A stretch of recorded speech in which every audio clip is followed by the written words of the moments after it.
చట్టసభలంటే చులకన భావం కలగకూడదు, సభ గౌరవాన్ని కాపాడాల్సిన బాధ్యత మనందరిపై ఉంది అంటూ శాసనసభ స్పీకర్ చింతకాయల అయ్యన్న పాత్రుడు సభ్యులకు హితబోధ చేశారు. నిన్న గవర్నర్ ప్రసంగం సమయంలో చోటు చేసుకున్న పరిణామాలపై స్పీకర్ తీవ్ర ఆవేదన వ్యక్తం చేశారు.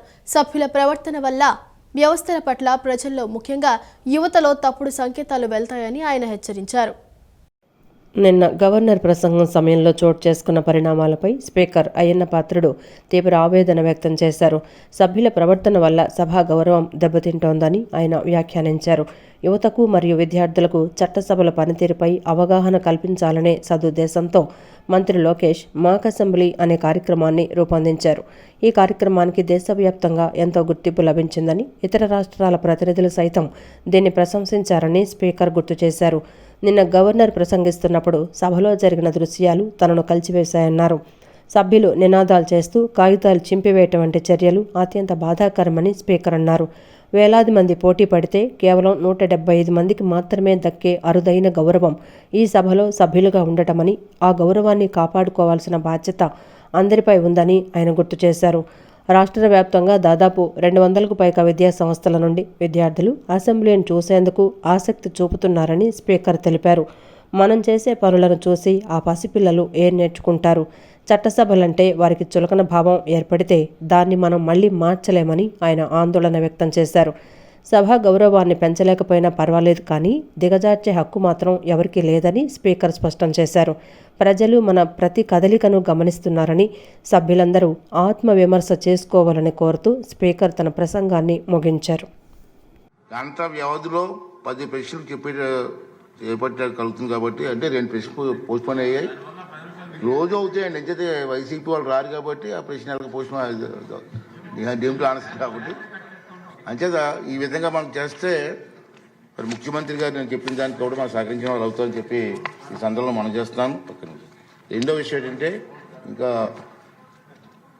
కొంచెం టైం ఉంది కాబట్టి 10 o'clockకి నిన్న జరిగిన సంఘటన నాకు ఎందుకో బాధ అనిపించింది. ఆ బాధని సభలో వ్యక్తం చేయవలసిన అవసరం కూడా ఉందని చెప్పి నేను భావిస్తున్నాను. మీరందరూ తెలుసు, మన లోకేష్ గారు ఒక మాక్ అసెంబ్లీ అని చెప్పి రాష్ట్రం పెట్టాం. ఎందుకు పెట్టామంటే, మినిస్టర్ గారి ఉద్దేశం ఏంటంటే, చంద్రబాబు నాయుడు గారి ఉద్దేశం ఏంటంటే, పిల్లల్లో కూడా అసెంబ్లీ అంటే ఏమిటి, అసెంబ్లీలో మన ప్రజాప్రతినిధి పనితీరు ఏంటి అని ఒక అవగాహన తీసుకురావాలని చెప్పి మంచి ఉద్దేశంతో పెట్టారు. బ్రహ్మాండంగా సక్సెస్ఫుల్ అయింది. మేము ఎన్నో రాష్ట్రాలు తిరిగాం, మధ్యని డిప్యూటీ స్పీకర్ మేము లక్నో ఎన్ని తిరిగాం. అక్కడ కూడా బ్రహ్మాండంగా చేశారని వాళ్ళు కూడా మన ప్రశంసించారు. అయితే నిన్న సంఘటన గవర్నర్ గారి స్పీచ్ విషయంలో నాకైతే చాలా బాధ అనిపించిందండి. ఇది సభలో మాట్లాడితే ప్రజలకు కూడా వెళ్ళవలసిన అవసరం ఉందని నేను భావించాను. అందుకే చెప్తున్నాను, మీకు ఆల్పర్మిషన్ చెప్తాను. మన అందరం బాధ్యత గల ప్రజాప్రతినిధులు. ప్రజలు ఎంతో నమ్మకంతో మనకు ఓటేసి ఇక్కడ పంపించారు. వేలాది మంది పోటీ పెడితే కేవలం 175 మందిమే ఇక్కడ కూర్చొని అరుదైన గౌరవం మనకు దక్కింది. మనం ఏ పని చేస్తున్నా, సభలో ఉన్న, సభ వెలుపల ఉన్నా ఈ విషయం గుర్తుంచుకోవాలి. సభా గౌరవాన్ని పెంచకపోతే పర్వాలేదు, కానీ దిగజార్చే హక్కు మాత్రం మనకు లేదు అన్న విషయాన్ని ప్రతి ఒక్కరు గుర్తుంచుకోవాల్సినటువంటి అవసరం ఉంది. రాష్ట్రానికి పెట్టుబడులు రాకూడదని వైకాపా కుట్రలు చేసిందని మంత్రి నారా లోకేష్ విమర్శించారు. క్రెడిబిలిటీ ఉన్న 5 సంస్థలకే 9 పైసల చొప్పున భూములు కేటాయించామని, ఆధారాలు లేకుండా విమర్శలు చేస్తే సహించబోమని లోకేష్ చెప్పారు. ప్రభుత్వం అనుసరిస్తున్న విధానాల వల్లే 18 నెలల్లో రాష్ట్రానికి భారీగా పెట్టుబడులు వచ్చాయన్నారు. పరిశ్రమలకు భూ కేటాయింపులపై శాసనమండలిలో వాడివేడి చర్చ జరిగింది. కంపెనీల పేరిట రియల్ ఎస్టేట్ సంస్థలకు అప్పనంగా భూములను కట్టబెట్టారంటూ వైఎస్ఆర్ కాంగ్రెస్ పార్టీ సభ్యులు చేసిన ఆరోపణలను లోకేష్ తిప్పికొట్టారు. క్రెడిబిలిటీ ఉన్న 5 సంస్థలకే 9 పైసల చొప్పున భూములు కేటాయించామని, ఆధారాలు లేకుండా విమర్శలు చేస్తే సహించబోమని లోకేష్ చెప్పారు. ప్రభుత్వం అనుసరిస్తున్న విధానాల వల్లే 18 నెలల్లో రాష్ట్రానికి భారీగా పెట్టుబడులు వచ్చాయన్నారు. ఆర్సెల్ఆర్ మిత్తల్ ప్రాజెక్టు ఉత్తరాంధ్రకు రానుందని, దీనికి భూములు కేటాయించామని మంత్రి లోకేష్ అన్నారు. టీసీఎస్, కాగ్నిజెంట్ వంటి సంస్థలకు భూములు ఇవ్వటం తప్ప అని నిలదీశారు. వైఎస్ఆర్ కాంగ్రెస్ పార్టీ పాలనలో విశాఖకు కనీసం ఒక్క కంపెనీ అయినా తీసుకొచ్చారా అని ప్రశ్నించారు. 99 పైసలకి 5 కంపెనీలకి మేము భూమి కేటాయిస్తాం జరిగింది అధ్యక్ష. దాంట్లో ఒకటి టాటా కన్సల్టెన్సీ సర్వీసెస్, రెండోది కాగ్నిసెంట్, మూడోది ఏఎన్ఎస్ఆర్ గ్లోబల్, నాలుగోది రహేజా, ఐదోది మదర్సన్ ఇంటర్నేషనల్. అధ్యక్ష, ఈ 5 కంపెనీలకి 99 పైసల్లో ఎన్ని ఎకరాలు ఇచ్చాం అంటే 99 పైసలు పర్ ఎకర్ కాదు అధ్యక్ష, మొత్తం భూమి. ఒక్కొక్కరి దానికి అంటే ఒక్కొక్క కంపెనీ ఎన్ని ఉద్యోగాలు కల్పిస్తాయని కూడా చాలా స్పష్టంగా ఎన్ని ఉద్యోగాలు కల్పిస్తాయనేది కూడా చెప్తాం జరిగింది అధ్యక్ష. ఇక్కడ ఒక చిన్న కరెక్షన్ ఏంటంటే కాగ్నిసెంట్ ఒకటి ఎంఓయూ కుదిరించుకున్నప్పుడు భూమి కేటాయించినప్పుడు 8,000 ఉద్యోగాలు అనేది అఫీషియల్గా మేము అనౌన్స్ చేస్తాం కూడా జరిగింది అధ్యక్ష. కానీ గౌరవ ముఖ్యమంత్రి గారితో మీటింగ్ తర్వాత ఫౌండేషన్స్ ఉన్నప్పుడు అది 25,000 ఉద్యోగాలకి రివైజ్ అయింది సార్. అంటే 8,000 నుంచి 25,000కి రివైజ్ అయింది అధ్యక్ష. అదొకటే మార్పు అధ్యక్ష. గౌరవ సభ్యులు అడిగినట్టు అధ్యక్ష, మూడో ప్రశ్న సమాధానం ఎంఓయూస్ ఏదైతే ఎంటర్ అయ్యారన్నారు అధ్యక్ష, ఎంఓయూస్ అన్ని క్లారిటీగా ఇస్తాం జరిగింది అధ్యక్ష. Energy, industries and commerce, I N I, I T N C, multi department, APCRDA, tourism, food processing, MAUD, textile, education, health అధ్యక్ష. అది సంబంధించిన ఆ పాలసీస్ కింద వాళ్ళకి భూములు కేటాయిస్తాం జరిగింది అధ్యక్ష.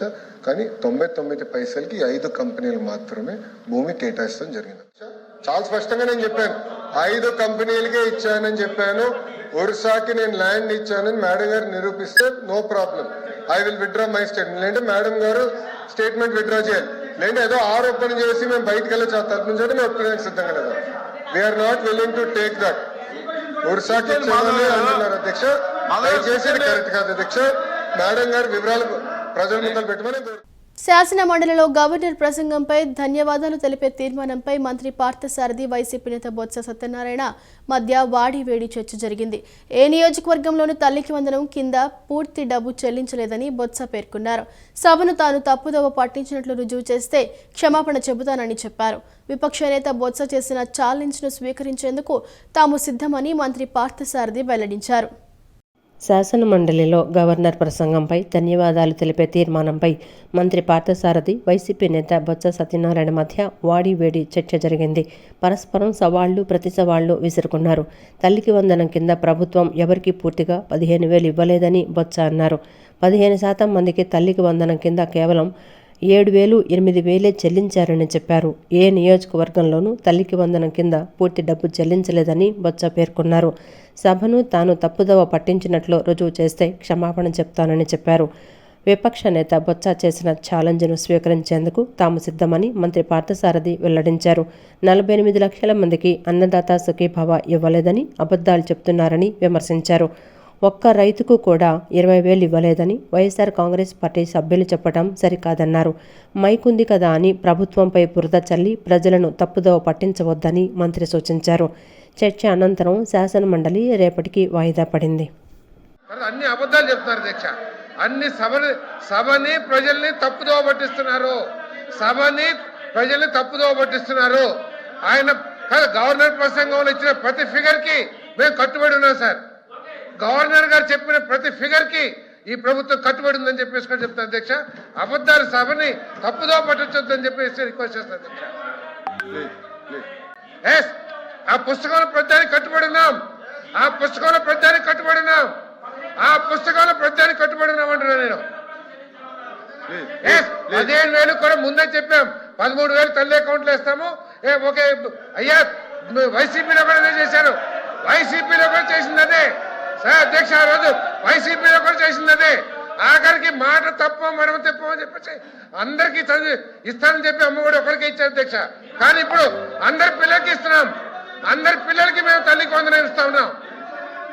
ఎంతమందికి ఉంటే ఎంతమందికి ఇస్తున్నాం. మీరు 43 లక్షల మందికి ఇస్తే మేము 67,27,000 మందికి ఇస్తున్నాం అధ్యక్ష. ఇస్తున్నాం మేము.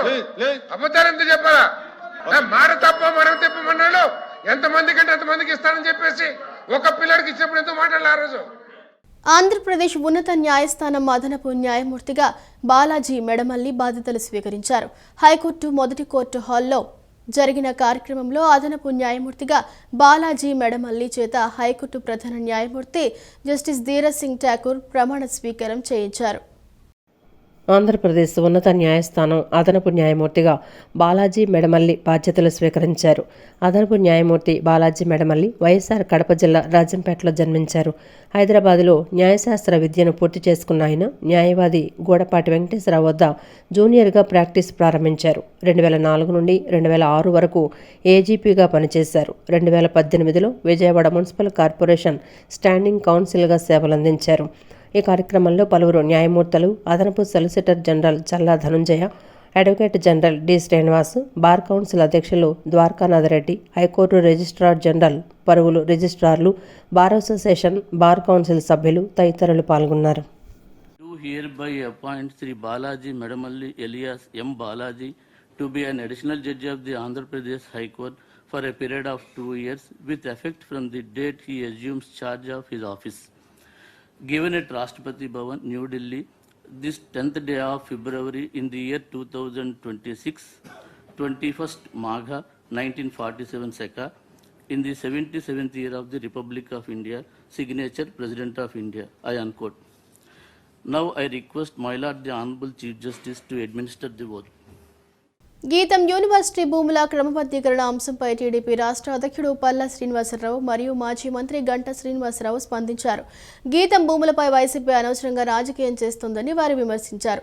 యూనివర్సిటీ ఆవరణ మధ్యలో ఉన్న భూములు ఆ సంస్థకు తప్ప ఇతరులకు దేనికి ఉపయోగపడవని పల్లా శ్రీనివాసరావు స్పష్టం చేశారు. మరోవైపు ప్రభుత్వం నిర్ణయించిన ధర చెల్లించి ఆ భూములను తీసుకునేందుకు తాము సిద్ధంగా ఉన్నామని, గీతం యాజమాన్యం ఇప్పటికే ప్రభుత్వానికి దరఖాస్తు చేసుకుందని గంటా శ్రీనివాసరావు తెలిపారు.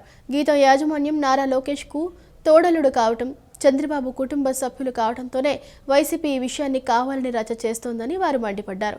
కేవలం రాజకీయ కక్ష సాధింపు చర్యల్లో భాగంగానే తప్పుడు ప్రచారం చేస్తున్నారని వారు ధ్వజమెత్తారు. ఈ భూములు ఏవైతే వాళ్ళ ఆధీనంలో ఉన్నాయో, ఎవరికి ఉపయోగపడినటువంటి భూములు, అలాంటి భూములు ప్రభుత్వం కేటాయించాలని ఒక నిర్ణయం తీసుకోవడం మరి మంచిదని మేము భావిస్తున్నాం. ఎందుకంటే ఇది కేవలం విద్యా సంస్థకు సంబంధించి, ఇది ఎవరు కూడా ఇండివిజువల్గా స్థాపించింది కాదు, ఈ విద్యా సంస్థలకి సంబంధించినటువంటి భూమి కనుక దానివల్ల ఎంతోమంది పిల్లలకు ఉపయోగపడుతుంది అనే ఉద్దేశంతో మరి మేము ఉన్నాం. కానీ ఈరోజు వైసీపీ పార్టీ మాత్రం అది రాజాంతం చేస్తుంది, రాజకీయం చేయడానికి ప్రయత్నం చేస్తుంది. ఇది 2010లో కూడా ఆ రోజు ఉన్నటువంటి కౌన్సిల్ దాన్ని కూడా ఆమోదం ఇవ్వడం జరిగింది ఈ భూమిని కేటాయించిన విషయంలో. కానీ ఈరోజు వైసీపీ నాయకులు దీన్ని రాజకీయ అంశంగా భావించి లేనిపోయినటువంటి రాజాంతం చేయడం ఇది చాలా దుర్మార్గం. ఎందుకు ఈ మాట అంటున్నామంటే, మరి 2023లో టీఏఎస్బి అని చెప్పేసి ఒక ఇన్స్టిట్యూషన్కి మరి గీతం కాలేజీ పక్కనే ₹1 కోటి కేటాయించారు. 11 ఎకరాలు, ఒక్కొక్క ఎకరా 11, ఒక్కొక్క ఎకరా ₹1 కోటి చెప్పిన 11 ఎకరాలు బెంగళూరు బేస్డ్ ఇన్స్టిట్యూషన్కి ఇచ్చారు, ఎడ్యుకేషన్ ఇన్స్టిట్యూషన్కి. ఇది జరుగుతుంటే దీన్ని ఎందుకు ఇంత రాద్ధాంతం చేస్తున్నారో ఒకసారి వాళ్ళు ఆలోచించుకోవాల్సిన అవసరం ఉంది. కేవలం ఆ గీతం వ్యవస్థాపక అధ్యక్షులు స్టార్ట్ చేసిన ఆయన స్వర్గీయ ఎంవీఎస్ మూర్తి గారు, తెలుగుదేశం పార్టీకి సంబంధించి ఎంపీగా ఒక సీనియర్ నాయకులుగా ఉన్నారు. ప్రస్తుతం చైర్మన్ ఉన్న వ్యక్తి విశాఖపట్నంలో ఎంపీగా ఉన్నారు. ఇప్పుడు లోకేష్ గారికి తోడలుడు అవుతారు. కేవలం అది ఒకటి ప్లీ తీసుకొని ఈరోజు చంద్రబాబు నాయుడు గారి కుటుంబానికి లేకపోతే ఇంకోరికి ఫ్రీగా భూములు ధారాదత్తం చేస్తూ ఉన్నారు. ఇవన్నీ చెప్పడం అనేది ఏమాత్రం కూడా కరెక్ట్ కాదు. ఇది మరీ దిగజారుడు రాజకీయం. రేటు అనేది కూడా ప్రభుత్వం ఫిక్స్ చేసిన రేటు పే చేస్తామంటా ఉన్నారు. ఇది ఒక్క గీతంకే కాదు, వేరే ఎవరైనా అటువంటి క్వాలిటీ ఇన్స్టిట్యూట్స్, ఎస్టాబ్లిష్ ఇన్స్టిట్యూట్స్ ఎవరైనా ఉంటే వాళ్ళకు కూడా భూములు ఇచ్చాం గతంలో. అట్లా ఇస్తానికి కూడా ప్రభుత్వం సిద్ధంగా ఉంటుంది. కాబట్టి దయచేసి ఇటువంటి సౌకబార్ రాజకీయాలు చేయొద్దని చెప్పి కూడా మీ ద్వారా వైఎస్ఆర్సీపీ పార్టీకి అప్పీల్ చేస్తాం. అమరావతి అసెంబ్లీ మీడియా పాయింట్ వద్ద ఎమ్మెల్సీ బొత్స సత్యనారాయణ మాట్లాడుతూ కూటమి ప్రభుత్వంపై తీవ్ర విమర్శలు చేశారు. ఐటీ కంపెనీలకు కేవలం 99 పైసలకే భూములు ఇవ్వడం వెనుక లాలూచీ ఉందని, దీనిపై ప్రభుత్వం సరైన సమాధానం చెప్పడం లేదని మండిపడ్డారు. ముఖ్యమంత్రి కుటుంబ సభ్యులు వేల కోట్ల భూములను కబ్జా చేశారని ఆరోపిస్తూ గీతం సంస్థ భూములపై విచారణ జరిపించాలని డిమాండ్ చేశారు.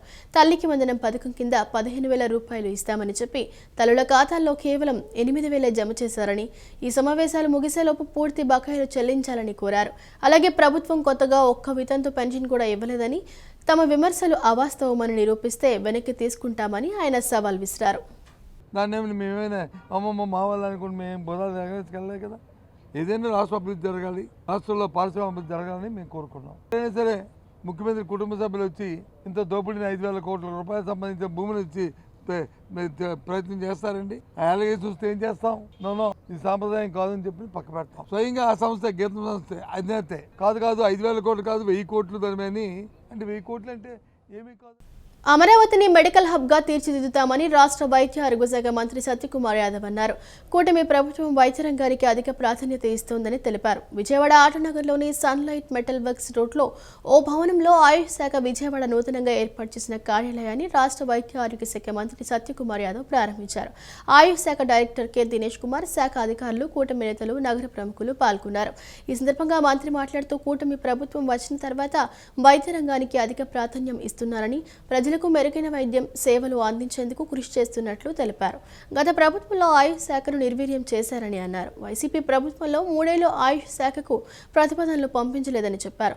గతేడాది 88 కోట్ల రూపాయలు వచ్చాయని, ఈ ఏడాది 200 కోట్ల రూపాయలు ప్రతిపాదనలు పెట్టడం జరిగిందని చెప్పారు.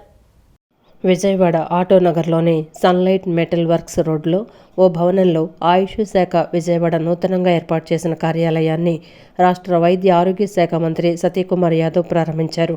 ఆయుష్ శాఖ డైరెక్టర్ కె దినేష్ కుమార్, శాఖ అధికారులు, కూటమి నేతలు, నగర ప్రముఖులు పాల్గొన్నారు. ఈ సందర్భంగా మంత్రి మాట్లాడుతూ కూటమి ప్రభుత్వం వచ్చిన తర్వాత వైద్య రంగానికి అధిక ప్రాధాన్యం ఇస్తున్నారని, ప్రజలకు మెరుగైన వైద్య సేవలు అందించేందుకు కృషి చేస్తున్నట్లు తెలిపారు. గత ప్రభుత్వంలో ఆయుష్ శాఖను నిర్వీర్యం చేశారని అన్నారు. వైసీపీ ప్రభుత్వంలో 3 ఏళ్లు ఆయుష్ శాఖకు ప్రతిపాదనలు పంపించలేదని చెప్పారు. గతేడాది 88 కోట్ల రూపాయలు వచ్చాయని, ఈ ఏడాది 200 కోట్ల రూపాయలు ప్రతిపాదనలు పెట్టడం జరిగిందని చెప్పారు. అమరావతిని మెడికల్ హబ్గా తీర్చిదిద్దుతామని తెలిపారు.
కాంట్రాక్టు వ్యవస్థలో ఉన్న ఉద్యోగులందరినీ క్రమబద్ధీకరించి అవుట్సోర్సింగ్ ఉద్యోగులకు ఉద్యోగ భద్రత కావాలని, సంక్షేమ పథకాల్లో భాగస్వాములు చేయాలని ఏపీ ఎన్జీఓస్ అసోసియేషన్ రాష్ట్ర ప్రధాన కార్యదర్శి డివి రమణ డిమాండ్ చేశారు. పెన్షన్దారులకు అడిషనల్ క్వాంటమ్ పెన్షన్ ఇవ్వాలని, పే రివిజన్ కమిటీ వేయాలని కోరారు. న్యాయబద్ధమైన డిమాండ్ సాధించే దిశగా ఏపీ ఎన్జీఓస్, ఏపీ జేఏసీ ముందడుగు వేస్తుందన్నారు.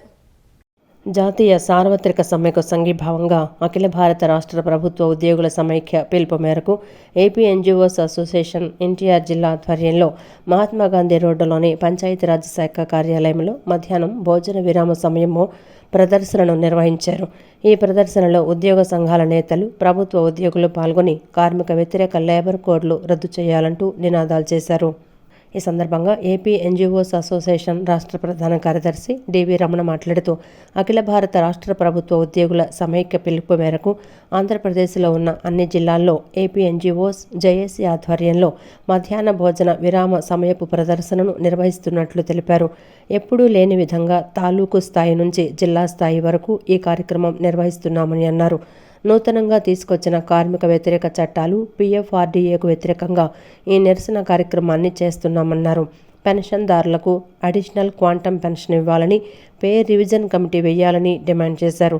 కాంట్రాక్టు వ్యవస్థలో ఉన్న ఉద్యోగులందరినీ క్రమబద్ధీకరించాలని, అవుట్సోర్సింగ్ ఉద్యోగులకు ఉద్యోగ భద్రత కావాలని, సంక్షేమ పథకాల్లో భాగస్వాములను చేయాలని డిమాండ్ చేశారు. న్యాయబద్ధమైన డిమాండ్స్ సాధించే దిశగా ఏపీ ఎన్జీఓస్, ఏపీ జేఏసీ ముందడుగు వేస్తుందన్నారు. All India state government employees ఫెడరేషన్లో ఈరోజు ఉన్నటువంటి మిగతా అన్ని రాష్ట్రాలతో పాటు ఆంధ్రప్రదేశ్కు ఉన్నటువంటి ముఖ్యమైనటువంటి ఆంధ్రప్రదేశ్కు ఉన్నటువంటి గౌరవానికి అనుగుణంగానే ఈవేళ మన రాష్ట్రం నుంచి ప్రాతినిధ్యం వస్తున్నటువంటి విద్యాసాగర్ గారు జాతీయ ఉపాధ్యక్షులుగా ఉన్న తరుణంలో ఎప్పుడూ జరగలేని విధంగా, ఏ రోజు జరగలేని విధంగా ఈరోజు మొత్తం రాష్ట్రంలో ఉన్నటువంటి అన్ని జిల్లాల్లో 26 జిల్లాల్లోనూ ఇక్కడ జరుగుతున్న క్యాపిటల్ సిటీలో కూడా పెద్ద ఎత్తున ఉద్యోగస్తులందరూ కూడా వచ్చి పాల్గొని లంచ్ అవర్ డెమోన్స్ట్రేషన్ సక్సెస్ చేస్తున్నారు. దానికి ఇప్పుడు పాల్గొన్న ఉద్యోగస్తులందరికీ కూడా నేను ధన్యవాదాలు తెలియజేస్తూ, ఏదైతే ఈ కార్యక్రమాల్లో జరిగినటువంటి ఏవి డిమాండ్స్ ఉన్నాయో, న్యాయబద్ధమైనటువంటి డిమాండ్స్ ఉన్నాయో వాటిలన్నీ సాధించే దిశగా ఏపీ ఎన్జిఓ సంఘం, ఏపీ జేఏసీ ముందడుగులు వేస్తుందని మీ అందరికీ తెలియజేస్తున్నాను. అనంతరం ఏపీ ఎన్జిఓస్ అసోసియేషన్ ఎన్టీఆర్ జిల్లా అధ్యక్షుడు సత్యనారాయణ రెడ్డి మాట్లాడుతూ, దేశవ్యాప్తంగా అన్ని జిల్లాల్లో ఈరోజు జరుగుతున్న సమ్మెలో భాగంగా ఏపీ ఎన్జిఓస్ జేఏసీ ఆధ్వర్యంలో మధ్యాహ్నం భోజన విరామ సమయపు ప్రదర్శనను నిర్వహించామన్నారు. ముఖ్యంగా ఏంటంటే దేశవ్యాప్తంగా నిరసన తెలియజేస్తున్న 26 జిల్లాలో దేశం మొత్తం ఇలాగే జరుగుతుంది. పిఎఫ్ఆర్డీఏ చట్టాన్ని అది చేస్తున్నారు. వేతన సవరణ చేయాలి, కాంట్రాక్ట్ ఉద్యోగులను క్రమబద్ధీకరణ చేయాలి. ఇలాంటి వాటి కోసం మేము దేశవ్యాప్తంగా గురుకుల పాఠశాలలు ఉద్యోగులకు కూడా 62 సంవత్సరాలు పెంచాలని చెప్పి మేము వేదిక పక్షాన్ని కోరుకుంటున్నాము. ఇలాంటి దేశవ్యాప్తంగా జరగాలని చెప్పి మనస్ఫూర్తిగా ఎన్టీఆర్ జిల్లా తరఫున కోరుకుంటూ మీకు వెళ్ళవేస్తున్నాం.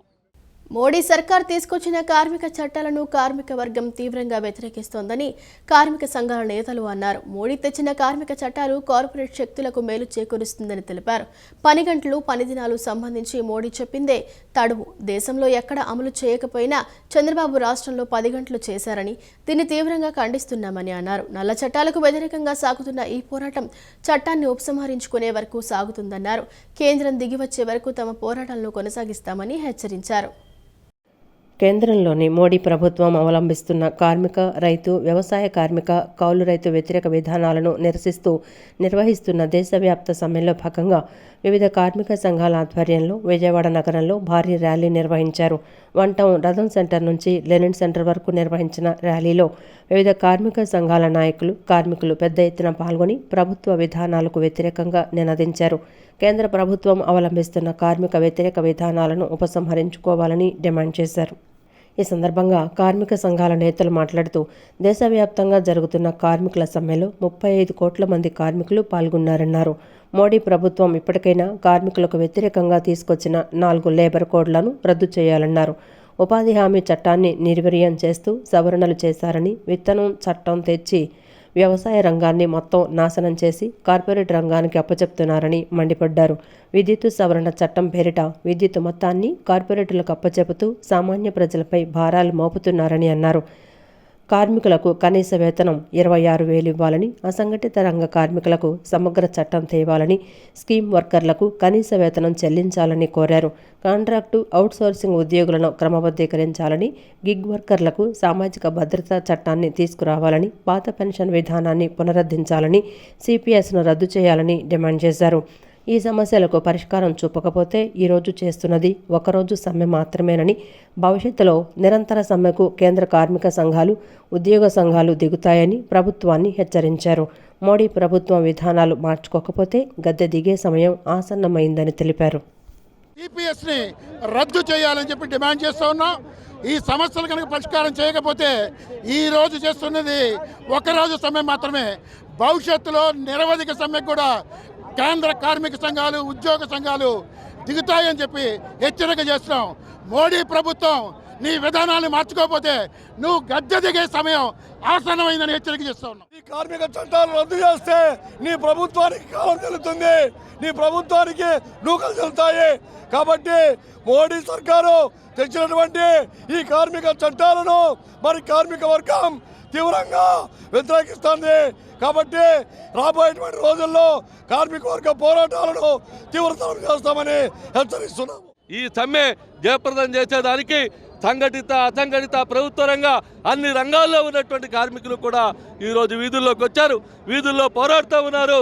ఇది నీకు చివరి అంకం, ఇది నీకు చివరి దశ. ఈ దశతో మారేవా సరే, లేనట్లయితే నువ్వు గద్దె దిగేదాకా కార్మికులు వీధుల్లో ఉంటారు, తస్మా జాగ్రత్త అని చెప్పి. సమ్మె కనుక వెళ్ళినట్లయితే 5 లక్షల వరకు కూడా ఫైన్ వేసేటువంటి పద్ధతిలో, ఒక యూనియన్ పెట్టుకోవాలంటేనే ఇబ్బంది పడేటువంటి పద్ధతిలో ఈ కోడ్లు అనేటువంటి తీసుకొచ్చి పని గంటల విధానాన్ని 8 నుంచి 10 గంటల వరకు కూడా పెంచేటువంటి విధానాన్ని తప్పుబట్టితో కేంద్ర కార్మిక సంఘాలు ఇచ్చినటువంటి పిలుపులో వైఎస్ఆర్టీయూసీ కూడా పార్టిసిపేట్ చేస్తుంది అనేటువంటిది తెలియజేస్తూ ఈ కార్యక్రమం దిగ్విజయంగా ముందుకెళ్తుంది. ఈ రాష్ట్ర కేంద్ర ప్రభుత్వం ఇమ్మీడియట్గా ఇది దిగి వస్తుందని కూడా ఈ సందర్భంగా కూడా తెలియజేస్తుంది. అసెంబ్లీ సమావేశాలకు హాజరు కాకుండా బహిష్కరణకు పిలుపునిచ్చిన వైసీపీ వైఖరిపై జనసేన ఎమ్మెల్యే సుందరపు విజయ్ కుమార్ మండిపడ్డారు. ప్రతిపక్ష పార్టీ అంటే సభకు రాకుండా కేవలం జీతాలు తీసుకోవటమేనా అని ఆయన ప్రశ్నించారు. ప్రతిపక్ష హోదా కోసం కాకుండా ప్రజల సమస్యల కోసం పోరాడాలని హితవు పలికారు. గత 20 నెలలుగా ఒకే అంశంపై పట్టుపట్టం ఏంటని, సభకు రాకుండా ప్రజల హక్కులను కాలరాస్తూ రాజ్యాంగాన్ని తప్పుదారి పట్టించవద్దని ఆయన హెచ్చరించారు. లోపల ఒకటి బయట ఒకటి మాట్లాడుతూ అనవసర విషయాలతో ప్రజలను మభ్యపెట్టలేరని విమర్శించారు. కూటమి ప్రభుత్వం హయాంలో పంచాయతీరాజ్ వ్యవస్థను పునరుద్ధరించామని, రాష్ట్ర అభివృద్ధి మరియు సంక్షేమాన్ని చూసి ఓర్వలేకనే వైసీపీ నేతలు కడుపు మంటతో విమర్శలు చేస్తున్నారని విజయ్ కుమార్ ధ్వజమెత్తారు. ముఖ్యంగా పీపీపీ మోడ్ వంటి కీలక అంశాలపై మాట్లాడాల్సింది సభలోనేనని, 11 నియోజకవర్గాల ప్రజలను గాలికి వదిలేకుండా ప్రజాస్వామ్యబద్ధంగా సభకు హాజరవ్వాలని పిలుపునిచ్చారు. ఇదే సమయంలో స్పీకర్ గారు కేవలం 47 నిమిషాల్లో ప్రశ్నోత్తరాల సమయాన్ని సమర్థవంతంగా పూర్తి చేయడంపై ఆయన అభినందనలు తెలిపారు. ఒక్కరు మాత్రం రాలేదని ఉన్నవాళ్ళు రాకూడదు, మరి వాళ్ళ పరిస్థితి ఏంటి? అలా ఎలా మీరు వాళ్ళ హక్కుల్ని కాలు రాస్తారు? అలా ఎలా రాజ్యాంగం ఇచ్చిన డైరెక్షన్ని మీరు తప్పుదారి పట్టిస్తారు? నాకు అర్థమే కావట్లేదు ఈ విషయం మీద.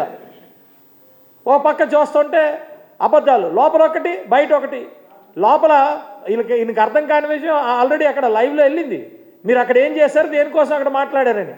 బయట మాత్రం బోల్డ్ మేము శాంతి భద్రతల కోసం మాట్లాడాము, అవి మాట్లాడి ఇవి మాట్లాడాము. బయటకు వచ్చి మాట్లాడితే వాళ్ళు ప్యాంప్లెట్లు వేసుకుంటూ కూర్చుంటే వాళ్ళు మరీ దారుణం. వాళ్ళ ప్యాంప్లెట్లు ఎవరు నమ్ముతారు? మీ ప్యాంప్లెట్లు వేసుకుంటే మీ ప్యాంప్లెట్లో ఏది పడితే అది వేస్తే నమ్ముతారా ప్రజలు? మరి ఎందుకు 11 ఇచ్చారు? గవర్నర్ ప్రసంగాన్ని వినకుండా సభను విడిచిపెట్టి వైసీపీ సభ్యులు వెళ్లడం ప్రజాస్వామ్యాన్ని అవమానించడమేనని నెల్లిమర్ల ఎమ్మెల్యే లోకం నాగమాధవి అన్నారు. కేవలం 11 మంది ఎమ్మెల్యేలకే పరిమితం చేస్తూ ప్రజలు స్పష్టమైన తీర్పు ఇచ్చిన వైసీపీ నాయకులు ఇంకా ప్రతిపక్ష హోదా కోసం పదే డిమాండ్ చేయడం హాస్యాస్పదంగా ఉందని ఎద్దేవా చేశారు. రాష్ట్ర ప్రగతి కోసం వైసీపీ కూడా కూటమి ప్రభుత్వానికి సహకరించాలని ఆమె పిలుపునిచ్చారు. అసెంబ్లీ సమావేశాలను బహిష్కరించిన వైసీపీ తీరుపై నెల్లిమర్ల ఎమ్మెల్యే లోకం నాగమాధవి తీవ్రస్థాయిలో ధ్వజమెత్తారు. గవర్నర్ ప్రసంగాన్ని వినకుండా సభను విడిచిపెట్టి వెళ్లడం ప్రజాస్వామ్యాన్ని అవమానించడమేనని ఆమె విమర్శించారు. కేవలం 11 మంది ఎమ్మెల్యేలకే పరిమితం చేస్తూ ప్రజలు స్పష్టమైన తీర్పిచ్చిన వైసీపీ నాయకులు ఇంకా ప్రతిపక్ష హోదా కోసం పదే డిమాండ్ చేయడం హాస్యాస్పదంగా ఉందని ఎద్దేవా చేశారు. శాంతి భద్రతల సాకుతో సభకు వచ్చి కేవలం 10 నిమిషాల్లోనే వెనుదిరగటం వెనుక దురుద్దేశం దాగి ఉందని ఆమె మండిపడ్డారు. సభలో పత్రాలు చించివేయటం వంటి చర్యలు సభా గౌరవానికి విరుద్ధమని, వైసీపీ ఇప్పటికైనా నిర్మాణాత్మక విమర్శలు చేయాలే తప్ప అల్లర్లు చేయడం సరికాదని హితవు పలికారు. రాష్ట్రాభివృద్ధి కోసం కూటమి ప్రభుత్వం చిత్తశుద్ధితో పనిచేస్తోందని నాగమాధవి స్పష్టం చేశారు. వికసిత ఆంధ్రప్రదేశ్, స్వర్ణాంధ్ర, హరితాంధ్ర లక్ష్యంగా ముఖ్యమంత్రి చంద్రబాబు నాయుడు, డిప్యూటీ సీఎం పవన్ కళ్యాణ్ నిబద్ధతతో ముందుకు సాగుతున్నారని కొనియాడారు. పీజీఆర్ఎస్ ద్వారా ప్రజా సమస్యలకు వేగవంతమైన పరిష్కారం లభిస్తోందని, రాష్ట్ర ప్రగతి కోసం వైసీపీ కూడా సహకరించాలని ఆమె పిలుపునిచ్చారు. మన రాష్ట్ర గవర్నర్ గారు మాట్లాడడానికి సిద్ధమైన సమయంలో జగన్ అండ్ కో ఆ సభలకు విచ్చేసి 11 మంది అక్కడ లెస్ దాన్ 11 నిమిషాలు ఉండి వాళ్ళు సృష్టించిన విధ్వంసం ఖచ్చితంగా ప్రజలందరూ, ఆంధ్రప్రదేశ్ ప్రజలందరూ కూడా గమనించారు. ఈ విషయంలో వైసీపీని ఇంకొకసారి వాళ్ళకి గుర్తు చేస్తున్నది ఏంటంటే, మీరు 5 ఏళ్ల విధ్వంసాన్ని సృష్టించడం ద్వారా ప్రజలు మీకు బుద్ధి చెప్పే విధంగా ఒక మ్యాండేట్ ఇస్తే 11 మందికే మిమ్మల్ని పరిమితం చేస్తే, ప్రతిపక్ష హోదా కావాలని చెప్పి మళ్ళీ అడుగుతూ సమావేశాలకి రాకుండా, రాష్ట్ర అభివృద్ధి కోసం మాట్లాడకుండా, ఈ జగన్మోహన్ రెడ్డి నాయకత్వంలో వైసీపీ వాళ్ళు చేస్తున్న అరాచకాన్ని ప్రజలందరూ గమనిస్తున్నారని ఇంకొకసారి ఈ మీడియా ముఖంగా వాళ్ళ దృష్టికి తీసుకొస్తున్నాను. వీళ్ళకి సభల పట్ల గౌరవం లేదు, సాంప్రదాయాల పట్ల అసలే గౌరవం లేదు. విశాఖలో విలువైన భూములు కారు చౌకగా కట్టపెట్టడం ఏంటి? అని వైఎస్ఆర్సీపీ ఎమ్మెల్సీ వరదు కళ్యాణి ప్రభుత్వాన్ని సూటిగా ప్రశ్నించారు. అసెంబ్లీ మీడియా పాయింట్ వద్ద ఆమె మాట్లాడుతూ విశాఖలో భూ కేటాయింపులు తీవ్ర విమర్శలకు దారితీశాయని, రూపాయికి గుప్పెడు శనగలు, సింగిల్ టీ కూడా రాదని, కానీ 99 పైసలకే వేల కోట్ల విలువైన భూములు కట్టబెట్టేస్తున్నారని మండిపడ్డారు. ఎక్కడైనా వెనుకబడిన ప్రాంతాల్లో భూములను తక్కువ ధరకు ఇస్తారు, కానీ ఆసియాలో వేగంగా అభివృద్ధి చెందిన విశాఖలో భూములు కారుచౌకగా కట్టబెట్టడం ఏంటని నిలదీశారు. రియల్ ఎస్టేట్ కంపెనీలకు ఎందుకు భూములు ఇస్తున్నారని, ఏపీఐఐసీ చేసే పని రియల్ ఎస్టేట్ కంపెనీలకు ఇచ్చారని ఆరోపించారు. ఏపీఐఐసీ కంటే రియల్ ఎస్టేట్ కంపెనీలు బాగా పనిచేస్తాయా అన్నారు. ప్రభుత్వ భూములను టెండర్లు లేకుండా ఎలా కేటాయిస్తారు అని ప్రశ్నించారు. ఐటీ పార్కులు ఉన్నాయి, వీటన్నిటిని కూడా ఏపీఐసి నుంచి తప్పించేస్తారని అడిగితే దానికి కూడా సమాధానం లేని పరిస్థితి. అసలు ఏపీఐసి కాదని ఎందుకు రియల్ ఎస్టేట్ సంస్థలకి మీరు భూములు కేటాయిస్తున్నారు అంటే కూడా దానికి కూడా సరైన సమాధానం చెప్పని పరిస్థితి మనం చూస్తూ ఉన్నాము. అసలు ఎంఎస్ఎంఈ పార్కుల డెవలప్మెంట్ కూడా తయారు చేయడం కూడా వీళ్ళు ఎందుకు ప్రైవేట్ డెవలపర్స్కి ఇస్తున్నారు అనేది కూడా సమాధానం చెప్పలేదు. అంటే వీళ్ళు ఎంతసేపు కూడా ఈ స్కాము జరగడం కోసం అన్ని రకాలుగా ప్రయత్నాలు చేసుకుంటూ ఉన్నారు తప్ప ప్రజలకి సరైన సమాధానం చెప్పట్లేదు అనేది. తెలుగు భాష ఔన్నత్యం తెలియచెప్పేలా శ్రీకృష్ణదేవరాయల ఉత్సవాలు ఉన్నాయని కృష్ణా జిల్లా ఎస్పీవి విద్యాసాగర్ నాయుడు అన్నారు. ఈ ఉత్సవాల స్ఫూర్తితో పోలీస్ శాఖ చేపట్టే సమాజహిత కార్యక్రమాల్లో తెలుగు భాష పట్ల నేటి తరానికి ఆసక్తి పెంచే కార్యక్రమాలు కూడా ఏర్పాటు చేస్తామని తెలిపారు. తాము చదువుకున్న రోజుల్లో తెలుగు ఉపాధ్యాయులు తెలుగు భాషలో గొప్ప సాహిత్యవేత్తల గురించి చెప్పి తమకు తెలుగు భాష పట్ల, సంస్కృతి పట్ల ఆసక్తిని పెంచేవారన్నారు. కృష్ణా జిల్లా ఘంటసాల మండలం శ్రీకాకుళంలోని ఆంధ్ర మహావిష్ణు దేవాలయం ప్రాంగణంలో ఆంధ్రప్రదేశ్ భాషా సాంస్కృతిక శాఖ, ఆంధ్రప్రదేశ్ దేవాదాయ ధర్మాదాయ శాఖ సహకారంతో దివి ఐతిహాసిక మండలి ఆధ్వర్యంలో సాహితీ సమరాంగణ సార్వభౌమ ఆంధ్ర భోజ శ్రీకృష్ణదేవరాయల మహోత్సవాలు ఎమ్మెల్యే మండలి బుద్ధప్రసాద్ ప్రత్యేక కృషితో అత్యంత వైభవంగా జరిగాయి. ఈ కార్యక్రమానికి ముఖ్య అతిథిగా విచ్చేసిన జిల్లా ఎస్పీ విద్యాసాగర్ నాయుడు మాట్లాడుతూ తాము చదువుకున్న రోజుల్లో తెలుగు ఉపాధ్యాయులు తెలుగు భాషలో గొప్ప సాహిత్యవేత్తల గురించి చెప్పి తమకు తెలుగు భాష పట్ల, సంస్కృతి పట్ల ఆసక్తిని పెంచేవారన్నారు. ప్రస్తుతం తెలుగు సబ్జెక్టు ఆప్షనల్ సబ్జెక్టుగా మారిపోవడంతో ప్రస్తుత పరిస్థితికి కారణమన్నారు. ఈ ఉత్సవాల స్ఫూర్తితో పోలీసు శాఖ చేపట్టే సమాజహిత కార్యక్రమాల్లో తెలుగు భాష పట్ల నేటి తరానికి ఆసక్తి పెంచే కార్యక్రమాలు కూడా ఏర్పాటు చేస్తామని తెలిపారు. అదేవిధంగా ఆడపిల్లల చదువు ఎందుకు ముఖ్యమని చెప్పే దానికోసం ఒక ప్రోగ్రామ్ చేద్దాం అనుకుంటున్నాం. ఇక్కడ నుండి కూడా నాకు వచ్చిన ఆలోచన ఏంటంటే ఈరోజు ఈ ప్రోగ్రాం రావడం వల్ల అటువంటి ప్రోగ్రాంలు రోజు సాయంత్రం ఈ టైం మీరందరూ ఇలా సాంస్కృతిక కార్యక్రమాలు అవుతున్న దగ్గర కంపల్సరీగా మా వాళ్ళని వచ్చి అందరికీ కూడా చెప్పమని చెప్పి చెప్తామని ఈ సందర్భంగా తెలియజేసుకుంటున్నాం. మీరందరూ కూడా దాన్ని ముందరికి తీసుకెళ్ళి, ఎందుకంటే భాష యొక్క ఔన్నత్యం మరొకసారి నాకు గుర్తు చేసినందుకు, అదేవిధంగా నాకు తెలుసుకోవడానికి అవకాశం ఇచ్చినందుకు కూడా మన శాసనసభ్యులకి నేను ధన్యవాదాలు తెలియజేసుకుంటున్నాను. ఇక్కడికి వచ్చి మీరందరూ కూడా భాష యొక్క ఔన్నత్యాన్ని తెలుసుకుంటాం అనేది అంతే కాకుండా బయటికి భావితరాలకు చెప్పాలనే బాధ్యతతో ఇక్కడ మీరందరూ వచ్చారని చెప్పి ఈరోజు గమనించి అది కూడా నాకు అనంతరం రాష్ట్ర భాషా సాంస్కృతిక శాఖ చైర్మన్ తేజస్వి పొడపాటి మాట్లాడుతూ సంస్కృత భాష ప్రాధాన్యత ఎక్కువగా ఉన్న కాలంలో తెలుగును రాజభాషగా చేసిన యోధుడు శ్రీకృష్ణదేవరాయలని తెలిపారు.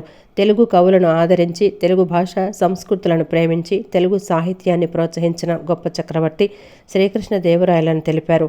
పాలకులు తెలుగును భాషగా కాకుండా సంపదగా చూడాలన్నారు.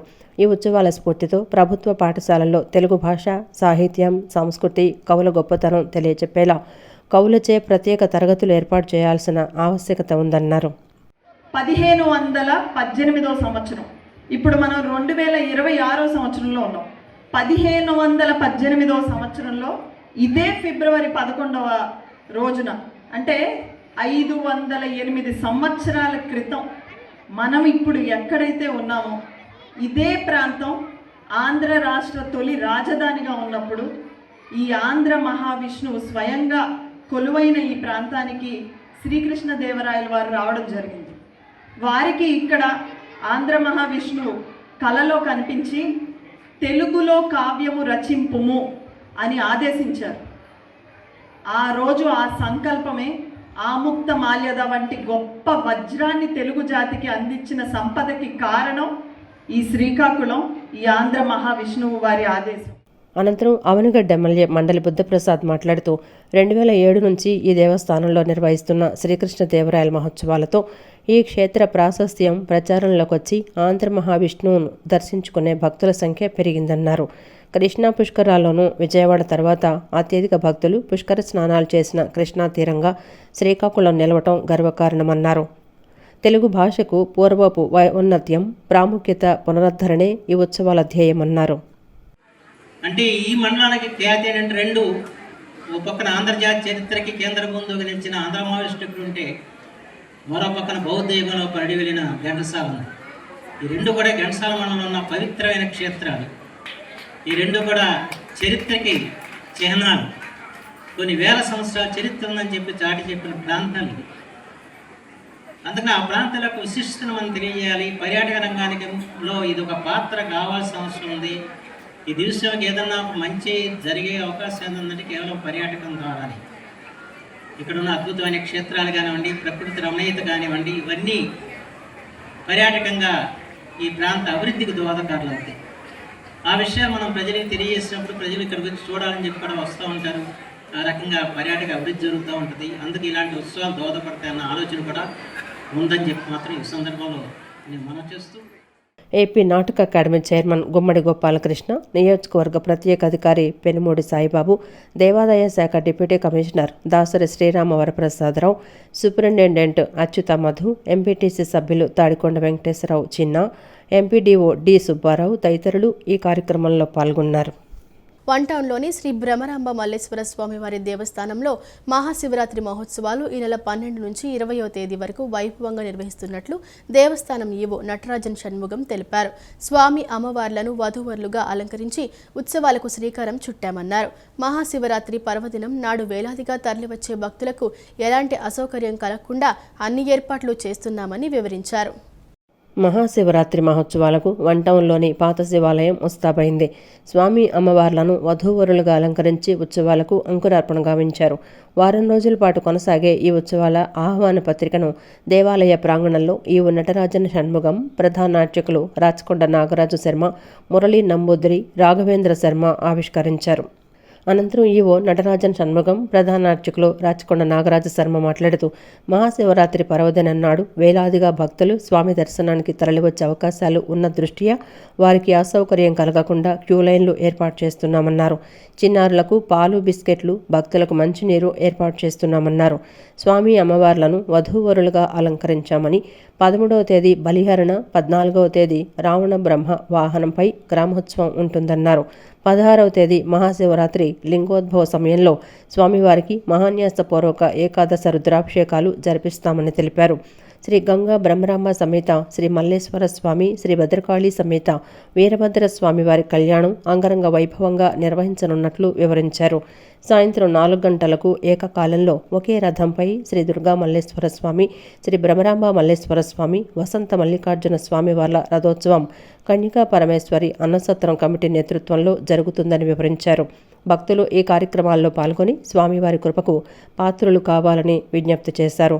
19, 20 తేదీల్లో జరిగే స్వామివారి పవళింపు సేవలతో ఈ ఉత్సవాలు పరిసమాప్తి అవుతాయని స్పష్టం చేశారు. 15వ తారీఖు రాత్రి 11 గంటలకి లింగోత్పకాల అభిషేకం జరుగుతుంది. అక్కడి నుంచి లింగోత్పకాలం మరియు అదే సమయంలో ఏక సమయంలో స్వామివారికి, అమ్మవార్లకి కన్యకా పరమేశ్వరి సత్రం వారి తరపున అమ్మవారికి, స్వామివారికి ఇక్కడ కళ్యాణ మహోత్సవం జరుగుతుంది. దాని తర్వాత ఉదయం 16వ తారీఖు ఉదయం పూర్ణావతి కార్యక్రమం ఉంటుంది. సాయంత్రం 4 గంటలకి కన్యకా పరమేశ్వరి వారి ఆధ్వర్యంలో దుర్గా మల్లేశ్వర స్వామివారు, అలాగే వసంత మల్లికార్జున స్వామివారు, అలాగే బ్రహ్మరాంబ మల్లేశ్వర స్వామివారు, ముగ్గురు దేవతామూర్తులు కూడా ఇక్కడ పైనుంచి అక్కడి నుంచి ఇక్కడికి వచ్చేసి పూజలు అన్నీ కావించుకొని తర్వాత అక్కడి నుంచి ఊరేగింపుగా రథం సెంటర్లో ఉన్న రథంలో రథోత్సవం, గ్రామోత్సవం కూడా జరుగుతుంది. అందులో కూడా ఎక్కువ శాతం భక్తులు పాల్గొంటారు. పోలీసు వాళ్ళు, ట్రాఫిక్ పోలీసు వాళ్ళు, రెవెన్యూ వాళ్ళు, ఎలక్ట్రానిక్ మీడియా, ప్రింట్ మీడియా వారి సహకారంతో అత్యంత వైభవంగా ఈ కార్యక్రమం జరుగుతుంది. 16వ తారీఖు పూర్ణాహుతి, 16వ తారీఖు సాయంత్రం విజయవాడలో అత్యంత విశేషమైనటువంటి రథోత్సవ కార్యక్రమం. ఏకకాలంలో ఒకే రథంపై శ్రీ దుర్గా మల్లేశ్వర స్వామివార్లు, అట్లాగే వసంత మల్లికార్జున స్వామివారు, శ్రీ గంగా భ్రమరాంబ మల్లేశ్వర స్వామివార్ల యొక్క రథోత్సవ కార్యక్రమాలన్నీ కూడా నిర్వహించడానికి శ్రీ కన్యకాపరమేశ్వర అన్నసత్రం కమిటీ వారిచే, అట్లాగే దేవస్థానం యొక్క సిబ్బంది ఏర్పాట్లన్నీ కూడా చేయడం జరుగుతున్నది. కావున ఎవరైనా ఆర్థికంగా ఇబ్బంది పడుతున్నా, అట్లాగే జాతకరీత్యా దోషాలున్న ఈ యొక్క శివరాత్రి పర్వదినం చాలా విశేషమైనది. కావున అందరూ కూడా ఆ సమయంలో స్వామివారి యొక్క తత్వాన్ని తెలుసుకుని ఇక స్వామివారిని అభిషేకం చేసి ఈ యొక్క మహాశివరాత్రి కళ్యాణోత్సవాల్లో పాల్గొని శ్రీ భ్రమరాంబ మల్లేశ్వర స్వామివార్ల కృపకు పాత్రలు కాగలరని కోరుతున్నాను. విద్యాధరపురం చెరువు సెంటర్లో గల శ్రీ సువర్చల సమేత ప్రసన్న ఆంజనేయ స్వామి దేవస్థానం, శ్రీ గంగా అన్నపూర్ణ సమేత స్వయంభు రామలింగేశ్వర స్వామి వార్ల దేవస్థానం రాజద్వార ప్రారంభోత్సవాన్ని వైభవంగా నిర్వహించారు. ఎన్నో దశాబ్దాలుగా పూజలు అందుకుంటున్న ఈ స్వామివారి ఆలయానికి మార్గాన్ని సూచించే ఆర్చి ఏర్పాటు ఆనందదాయకమని పలువురు సంతోషం వ్యక్తం చేస్తున్నారు. ఈ ఆలయాలను సందర్శించి స్వామివారి కృపకు పాత్రులు కావాలని వారు కోరారు. విద్యాధరపురం చెరువు సెంటర్ సమీపాన ఉన్న శ్రీ సువర్చల సహిత ప్రసన్న ఆంజనేయ స్వామివారి ఆలయం, శ్రీ గంగా అన్నపూర్ణ సమేత శ్రీ స్వయంభూ రామలింగేశ్వర స్వామి ఆలయాలకు వెళ్లే మార్గాన్ని సూచిస్తూ అందమైన ఆర్చి నిర్మించారు. ఆగమ శాస్త్రానుసారం రూపుదిద్దుకున్న ఈ మహారాజ ద్వారాన్ని స్థానిక కార్పొరేటర్ మైలవరపు రత్నకుమారి, దుర్గారావు దంపతులు, దేవస్థాన కమిటీ చైర్మన్ కాకర్లపూడి వెంకట రమణరాజు ఇతర కమిటీ ప్రతినిధులతో కలిసి లాంఛనంగా ప్రారంభించారు. ఈ సందర్భంగా వారు మాట్లాడుతూ 7 దశాబ్దాల చరిత్ర గల ఈ ఆలయాలు ఎంతో విశిష్టమైనవని తెలిపారు. సువర్చల సమేత ప్రసన్న ఆంజనేయ స్వామి, గంగా అన్నపూర్ణ సమేత స్వయంభూ రామలింగేశ్వర స్వామి వార్ల ఆలయంతో పాటు శ్రీ వెంకటేశ్వర స్వామివారి, సాయిబాబా వంటి అనేక దేవతామూర్తులు ఈ ఆలయ ప్రాంగణంలో కొలువై ఉన్నారని వివరించారు. ఇంత చక్కని ఆలయాలు చెరువు సెంటర్కు చేరువనే ఉన్నట్లు ఎక్కువ మందికి తెలియకపోవడంతో దర్శనానికి రాలేకపోతున్నారన్నారు. ఇందుకోసం అందరికీ ఈ ఆలయాల గురించి తెలిసే విధంగా మహారాజ ద్వార నిర్మాణం చేసుకోవటం ఎంతో ఆనందంగా ఉందని తెలిపారు. కమిటీ పెద్దలంతా ఆలయాలను మరింత పురోభివృద్ధిలోకి తీసుకురావాలని ఆకాంక్షించారు. ఇందుకు సహకరించిన వారందరికీ ధన్యవాదాలు తెలిపారు. అనంతరం ఆలయాల్లో ప్రత్యేక పూజలు నిర్వహించారు. ఈ కార్యక్రమంలో ఆలయ కమిటీ సామంతపూడి వెంకట వరప్రసాద్, కల్లేపల్లి నరసరాజు ప్రతినిధులు, తూములూరి కామయ్య శాస్త్రి, నారండి కిషోర్ కుమార్తో పాటు స్థానిక భక్తులు పెద్ద సంఖ్యలో పాల్గొన్నారు. ప్రతి ఒక్కరు కూడా దాతలందరూ కూడా నా హృదయపూర్వకమైన నమస్కారాలు తెలియజేస్తున్నాను. ఈ యొక్క ఆర్చిలో మా కుటుంబ సభ్యులు, మా భార్య అయినటువంటి శ్రీమతి మైలవరపు రత్నకుమారి గారిని ద్వారా ప్రారంభించడం చాలా సంతోషంగా ఉంది. వారి యొక్క ఇందులో మమ్మల్ని అందరినీ భాగస్వామ్యం చేసినందుకు మరొక్కసారి కమిటీ వారి పెద్దలందరికీ కూడా నా హృదయపూర్వకమైన నమస్కారాలు తెలియజేస్తున్నాను. అలాగే ఈ దేవస్థానంలో చాలామంది పెద్దలు ఉన్నారు. వీరు కూడా మంచి ఆలోచనతో కొత్తగా ఈ మధ్యన వీరొక ఆదర్శంగా వీరి యొక్క మార్గదర్శకాల్లో నడవాలనే ఒక ఉద్దేశంతో కొంతమంది నూతనంగా కమిటీ తీసుకున్న వారందరికీ కూడా పేరు పేరున నా హృదయపూర్వకమైన శుభాకాంక్షలు తెలియజేస్తాను. వినాయకుడు కావచ్చు, కుమారస్వామిని, దక్షిణామూర్తిని, ఇలా అనేక విగ్రహమూర్తుల్ని ప్రతిష్ఠింపజేసి భక్తులందరికీ అందుబాటులో ఉండేలాగా ఒక రోజు వస్తే గుడికి అన్ని దేవుళ్ళ దర్శనాలు అయ్యే విధంగా ఈ కమిటీ సభ్యులు తీర్చిదిద్దారు. అంతేకాకుండా ఈరోజు ఆర్చి నిర్మించడం, దాన్ని నన్ను ఇన్వైట్ చేసి నాకు ఎంతో సంతోషంగా ఉంది. ఇన్వైట్ చేయడం వల్ల అది కూడా నా ద్వారా ప్రారంభోత్సవం చేయడం ఇంకా సంతోషంగా ఉంది. అలాగే కమిటీ పెద్దలందరూ ఇంకా మంచిగా చేస్తూ ప్రజలకు అందుబాటులో ఉంటూ నిత్యం పూజ చేసే విధంగా అందరూ భక్తితో వచ్చి దర్శనం చేసుకునే విధంగా ఈరోజు గుడి అభివృద్ధి చెందింది. ఇప్పటి నుంచో ఎన్నో సంవత్సరాల నుంచి అనుకుంటున్న దీన్ని ఈ రోజున అందరూ కూడా ఇక్కడున్న యువకులు, పెద్దవాళ్ళు, అందరూ దాతలు అందరి యొక్క సహకారంతో ఈ మహారాజద్వారాన్ని ఈ రోజున ఇక్కడ ఇనాగ్రేట్ చేసుకోవటం, దానికి మా యొక్క సహకారం అందరికీ ఉన్నప్పటికీ కూడాను ప్రత్యేకించి మా మైలవరపు రత్నకుమార్ గారు, దుర్గారావు గారు విశేషమైన సహకారాన్ని మాకిచ్చి దీనికి వెనక ఉండి మేము చూస్తాం, కావాలండి అన్ని విధాలుగా చూస్తామని అన్ని విధాలుగా సహకరించి వారి ఫ్యామిలీ, మిగతా వారి స్నేహితులు, వారి పెద్దలు, మిగతా యొక్క కార్పొరేటర్సు అందరి యొక్క సహకారంతో వారికి ప్రత్యేకంగా మా యొక్క కమిటీ అందరి తరఫున దీనికి సహకరించిన దాతలకి, ప్రత్యేకించి ఇలాగ మైలవరపు దుర్గారావు గారికి, వీళ్ళందరికీ కూడా మా హృదయపూర్వక ధన్యవాదాలు కమిటీ తరఫున. రాష్ట్రంలో విద్యా వ్యవస్థ అల్లకల్లోలమైన పరిస్థితుల్లో కూటమి ప్రభుత్వం వస్తే సరిచేస్తానని నాడు మాట ఇచ్చి కూటమి ప్రభుత్వం ఏర్పడి నారా లోకేష్ విద్యాశాఖ మంత్రి అయినప్పటి నుంచి విద్యా వ్యవస్థను గాడిలో పెడుతున్నారని టీఎన్ఎస్ఎఫ్ ఎన్టీఆర్ జిల్లా ప్రధాన కార్యదర్శి చరణ్ యాదవ్ అన్నారు. గత ప్రభుత్వంలో 1200 కోట్లు ఫీజు రీయింబర్స్మెంట్ బకాయిలు చేసి వెళ్లిపోతే ఆ బకాయి నిధులను మంత్రి నారా లోకేష్ విడుదల చేశారని తెలిపారు. విద్యార్థులకు ఎటువంటి ఇబ్బంది కలగకూడదని వారి భవిష్యత్తుని దృష్టిలో ఉంచుకొని నిధులు విడుదల చేశారన్నారు. ఫీజు రియంబర్స్మెంట్ బకాయిలు 1200 కోట్ల రూపాయలు విడుదల చేసిన సందర్భంగా రాష్ట్ర విద్యాశాఖ మంత్రి నారా లోకేష్కు కృతజ్ఞతలు తెలుపుతూ టీఎన్ఎస్ఎఫ్ ఆధ్వర్యంలో నగరంలో ర్యాలీ నిర్వహించారు. ఈ ర్యాలీలో టీఎన్ఎస్ఎఫ్ నాయకులు, విద్యార్థులు పెద్ద సంఖ్యలో పాల్గొన్నారు. ఈ సందర్భంగా టీఎన్ఎస్ఎఫ్ ఎన్టీఆర్ జిల్లా ప్రధాన కార్యదర్శి చరణ్ యాదవ్ మాట్లాడుతూ రాష్ట్రంలో విద్యా వ్యవస్థ అల్లకల్లోలమైన పరిస్థితిలో కూటమి ప్రభుత్వం వస్తే సరిచేస్తానని నాడు మాట ఇచ్చి కూటమి ప్రభుత్వం ఏర్పడి నారా లోకేష్ విద్యాశాఖ మంత్రి అయినప్పటి నుంచి విద్యా వ్యవస్థను గాడిలో పెడుతున్నారని అన్నారు. గత ప్రభుత్వంలో 1200 కోట్లు ఫీజు రియంబర్స్మెంట్ బకాయిలు చేసి వెళ్లిపోతే ఆ బకాయి నిధులను మంత్రి నారా లోకేష్ విడుదల చేశారని తెలిపారు. విద్యార్థులకు ఎటువంటి ఇబ్బంది కలగకూడదని వారి భవిష్యత్తును దృష్టిలో ఉంచుకొని నిధులు విడుదల చేశారన్నారు. యువతే రేపొద్దున ఆంధ్ర రాష్ట్ర భవిష్యత్తును మార్చుతారని చెప్పి నమ్మిన మా నాయకుడు నారా లోకేష్ గారు విద్యా వ్యవస్థ కోసం 1200 కోట్ల రూపాయలు రిలీజ్ చేసిన దాని సందర్భంగా ఈరోజు టీఎన్ఎస్ఎఫ్ ఆధ్వర్యంలో కృతజ్ఞత ర్యాలీ మేము చేయడం జరిగింది. ఈరోజు నాడు జగన్మోహన్ రెడ్డి విద్యార్థులన్నిటికి కూడా ప్రతి చోట కార్డులు వేసి వెళ్తే ఆ కార్డులన్నిటికి కూడా ఆయింట్మెంట్ రాసి విద్యా వ్యవస్థని దారిలో పెట్టడానికి నారా లోకేష్ గారు చేస్తున్న కృషికి విద్యార్థి లోకం అంతా కూడా ఈరోజు మేము కృతజ్ఞత తెలియజేస్తా ఉన్నాం. అనంతరం వడ్లమూడి వంశీ మాట్లాడుతూ గత ప్రభుత్వం విద్యార్థులకు ఫీజులు చెల్లించకుండా ఇబ్బందులు పెట్టిందని మంత్రి నారా లోకేష్ ఫీజు రియంబర్స్మెంట్ బకాయిలు చెల్లించి విద్యార్థుల ఇబ్బందులు తొలగించారన్నారు.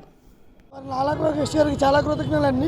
లాస్ట్ గవర్నమెంట్ విద్యార్థులందరికీ ఎవరికి ఫీజులు పే చేయకుండా చాలా ఇబ్బంది పెట్టింది.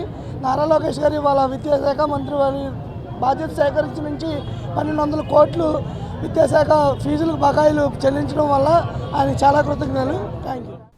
నెల్లూరు కార్పొరేషన్ మేయర్ ఎన్నికకు తక్షణం నోటిఫికేషన్ విడుదల చేయాలని గిరిజన ప్రజా సంఘాల ఐక్యవేదిక డిమాండ్ చేసింది. ఎన్నికల కమిషన్ కూడా నెల్లూరు మేయర్ ఎన్నికపై స్పందించాలని కోరారు.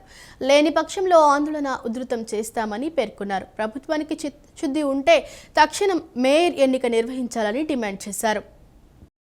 నెల్లూరు కార్పొరేషన్ మేయర్ ఎన్నికకు తక్షణం నోటిఫికేషన్ విడుదల చేయాలని గిరిజన ప్రజా సంఘాల ఐక్యవేదిక డిమాండ్ చేసింది.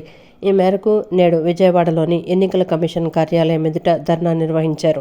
ఈ సందర్భంగా గిరిజన సంఘాల రాష్ట్ర నాయకులు మాట్లాడుతూ గిరిజనుల పట్ల ప్రభుత్వం వివక్షత చూపుతోందని ఆందోళన వ్యక్తం చేశారు. రాష్ట్రంలో జిల్లాకు ఒక రాజ్యాంగం నడుస్తోందని ఆరోపించారు. విశాఖపట్నం మేయర్ ఎన్నికకు 10 రోజుల్లో నోటిఫికేషన్ ఇచ్చిన విషయాన్ని ఆయన గుర్తు చేశారు. మరి అదే పరిస్థితి నెల్లూరులో ఎందుకు కొనసాగించలేదని ఆయన ప్రశ్నించారు. ఇది రాజ్యాంగ ఉల్లంఘన కాదా అంటూ నిలదీశారు. రాష్ట్రంలో కులాలను విభజించి పాలిస్తున్నారని, ఇలాంటి పరిస్థితులు గతంలో ఎన్నడూ చూడలేదన్నారు. ముఖ్యంగా ఎస్సీ, ఎస్టీ, బీసీ మైనార్టీలు రాజకీయాల్లో రాణించలేకపోతున్నారని ఆయన ఆగ్రహం వ్యక్తం చేశారు.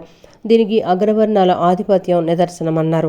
ఎన్నికల కమిషన్ కూడా నెల్లూరు మేయర్ ఎన్నికపై స్పందించాలని కోరారు. లేని పక్షంలో ఆందోళన ఉధృతం చేస్తామని పేర్కొన్నారు.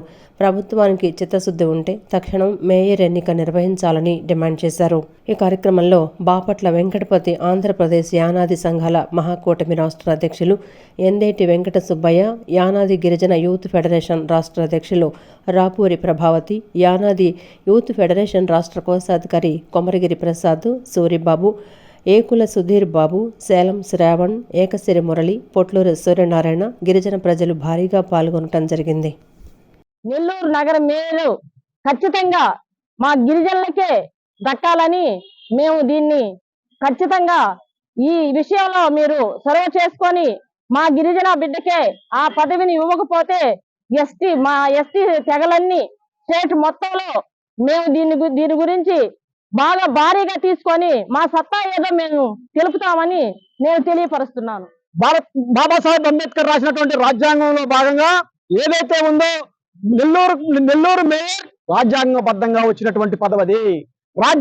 రాజ్యాంగాన్ని కూడా తుంగలో తెచ్చి ఈయన రాజ్యాంగబద్ధంగా కానటువంటి పదవులు ఏదైతే ఉందో ఇవాళ రోజున ఒక బీసీ సామాజిక వర్గానికి సంబంధించిన వ్యక్తిని అక్కడ మేయర్ గా మరి కూటమి ప్రభుత్వం పెట్టడం అనేది ఎంతవరకు కరెక్ట్ అని చెప్పి వాళ్ళ ఆత్మవిశ్వాసాన్ని ఒక్కసారి పరిశీలన చేసుకోమని చెప్పి ఈ సందర్భంగా కూడా మేము తెలియజేస్తా ఉన్నాం.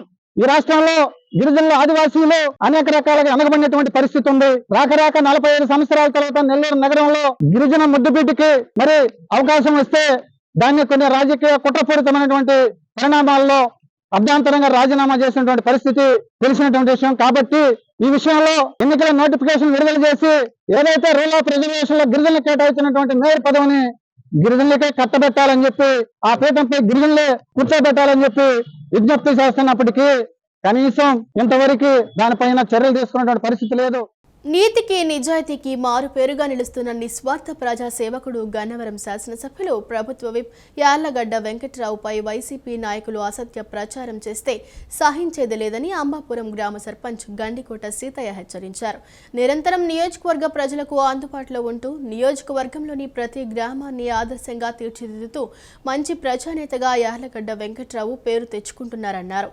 ఎమ్మెల్యే యార్లగడ్డ వెంకట్రావుకు నియోజకవర్గంలో లభిస్తున్న ప్రజాదరణ, అభిమానం చూసి తట్టుకోలేక వైసీపీ నాయకులు బురద జల్లే ప్రయత్నంలో భాగమే తప్పుడు ప్రచారమని అన్నారు. అంబాపురంలో గ్రామ సర్పంచ్ గండికోట సీతయ్య విలేకరుల సమావేశం నిర్వహించారు. సమావేశంలో ఆయన మాట్లాడుతూ గన్నవరంలోని ఓ రైతు బజార్ విషయంలో ఎమ్మెల్యే యార్లగడ్డ వెంకట్రావుపై వైసీపీ నాయకులు తమ అనుకూల మీడియా వేదికగా చేస్తున్న దుష్ప్రచారాన్ని సీతయ్య తీవ్రంగా ఖండించారు. యార్లగడ్డ వెంకట్రావుపై తప్పుడు ప్రచారం చేస్తే ప్రజలు నమ్మేస్తారనే అపోహలో వైసీపీ నాయకులు ఉన్నారన్నారు. ఎమ్మెల్యే యార్లగడ్డ వెంకట్రావుకు నియోజకవర్గంలో లభిస్తున్న ప్రజాదరణ, అభిమానం చూసి తట్టుకోలేక వైసీపీ నాయకులు బురద జల్లే ప్రయత్నంలో భాగమే తప్పుడు ప్రచారమన్నారు. తనకున్న అన్ని వ్యాపారాలను పక్కనబెట్టి ప్రజాసేవ చేసేందుకు వచ్చిన నాయకుడు యార్లగడ్డ వెంకట్రావు అని, రోజుకు 24 గంటల్లో 20 గంటల పాటు ప్రజాసేవకే ప్రాధాన్యం ఇస్తున్నారన్నారు. ఎవరో ఒక వ్యక్తి ఎమ్మెల్యే పేరు చెప్పి ఆయన వసూలు చేయమన్నారని డబ్బులు తీసుకుంటున్నారంటూ వచ్చిన ప్రచారంలో వాస్తవం లేదన్నారు. నిజంగా ఎమ్మెల్యే తప్పు చేసి ఉంటే తగిన ఆధారాలు వైఎస్ఆర్సీపీ నాయకులు చూపాలని సవాల్ విసిరారు. ఆధారాలు లేకుండా రాజకీయ లబ్ధి కోసం బురద జల్లే ప్రయత్నాలు చేస్తే చూస్తూ ఊరుకునేది లేదన్నారు. ఇప్పటికే వైఎస్ఆర్సీపీ నాయకులు చేస్తున్న అరాచకాలు, అసత్య ప్రచారాలు మానుకోవాలని, లేని పక్షంలో రానున్న కాలంలో ప్రజలు మరోసారి బుద్ధి చెప్పటం ఖాయమన్నారు. వైసీపీ నాయకులు ఎంత అసత్య ప్రచారం చేసినా ప్రజలు నమ్మరన్నారు. నిబద్ధత గల నాయకుడిగా, నిజాయితీపరుడుగా ఎమ్మెల్యే యార్లగడ్డ వెంకట్రావు నియోజకవర్గానికి చేస్తున్న సేవలు ప్రజలందరికీ తెలుసని చెప్పారు. ఈ విలేకరుల సమావేశంలో గ్రామ తెలుగుదేశం పార్టీ అధ్యక్షుడు మండల రాజేష్, మాజీ MPP Thodeti Reuben, TDP senior నాయకులు చిలువూరి ప్రభాకర్, వసంత్, ఎన్ కోటయ్య తదితరులు పాల్గొన్నారు. షాపులకి డబ్బులు తీసుకొని ఎమ్మెల్యే గారు తీసుకోమన్నారని ఒక మీడియాలో రావడం జరిగింది. ఎవరైనా సరే ఆ ప్రూఫ్లు తీసుకొని రండి. మేము పార్టీ తరపున మేము ఉంటాం, మా నియోజకవర్గం తరపున మా ఎమ్మెల్యే గారు కూడా ఉంటారు. రండి, ఎవరైనా సరే ప్రూఫ్లు తీసుకొని రండి. ప్రూఫ్లు లేకుండా మాట్లాడటం అనేది చాలా తప్పు. అంతకుముందు గవర్నమెంట్లో కూడా మీరు చాలా చూసాం మనం. పోలవరం కాలువలో కట్టలే మాయమైపోయినాయి, కొండలే మాయమైపోయినాయి, చెరువులే ఎంతెంత లోతులు వెళ్ళినాయో, బ్రహ్మలింగం చెరువు కానీ ఇవన్నీ మనం చూసాం.